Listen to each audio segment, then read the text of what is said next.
So that is the Bugatti style startup sequence on the Gen 2 Morimoto XB headlights. It's being introduced on a bunch of different models.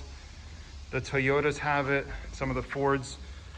And these lights, all 4 low beams do turn on, and they used to just be 2 and 2, but now you got more performance out of that.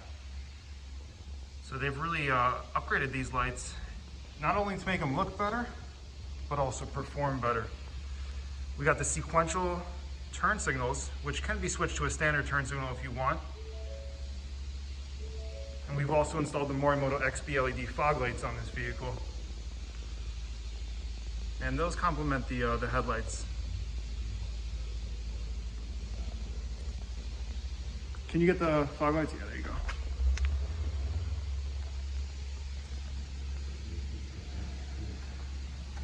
I'm going to show you a little bit of the beam. So I believe they extracted another about 30–40% out of the Gen 2s.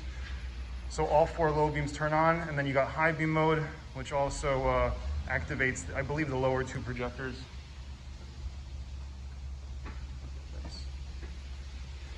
If you have any questions, contact us. It's info@lightwerkz.net. Check out the website. We'll be happy to help you out.